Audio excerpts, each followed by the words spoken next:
Hi, Genevieve Jacobs from Region Media at the National Gallery for something that's really exciting, both in itself as an exhibition launch, but also as an indication of direction for the National Gallery.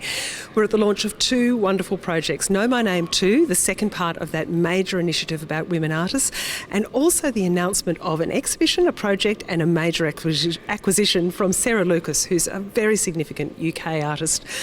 Deb Hart, to you first. Know My Name 1 was a powerfully moving exhibition for many, many people who passed through. I remember standing, looking at those portraits and actually being in tears at how powerful and important it was. Tell us about this second tranche and why it matters to focus on women artists. Well, thanks so much, Genevieve. I think very much Elspeth Pitt and I have so enjoyed having the opportunity to showcase the work of women artists from Australia from 1900 to now. I think the extraordinary talent in this country that is really indicative of women's practice has been something that we've worked with in a range of ways. So we've looked at women from diverse backgrounds. We're really trying to bring into play a range of different media.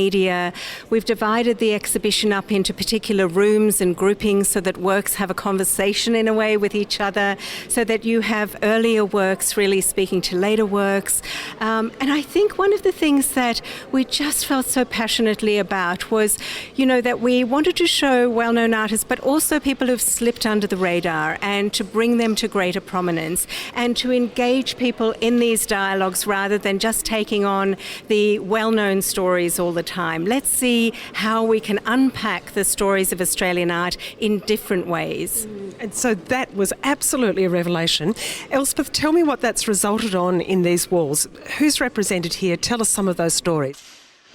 Well, the exhibition really features, some artists who are much loved and quite well known, and others sort of less so.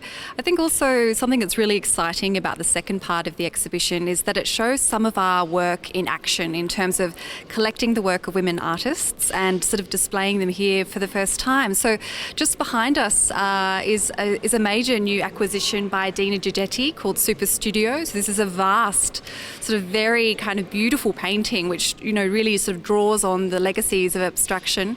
Sort of elsewhere in this gallery, we have new work by Agatha Gurth-Snape, her PowerPoint series. This is a work that's been in progress for a number of years, but it's the first time the work has been presented as a complete series. And, it shows Agatha's irreverence and ingenuity. She's using this, this medium of the PowerPoint in this kind of really surprising way. We have, major new acquisitions by Nyapa Nyapa Yunupingu in sort of following galleries. There are major kind of stunning works by artists like Margaret Raru, Thanakupi. So really kind of varied and interesting presentation of work by sort of all kinds of artists from around Australia. Peter, side by side with this, there's this remarkable installation of 7-foot-high wallpaper and chairs with marvellous sculptures upon them, anatomical and witty and at the same time with a pathos around them. This is the work of Sarah Lucas, a major British artist. Tell us about the installation and about her significance.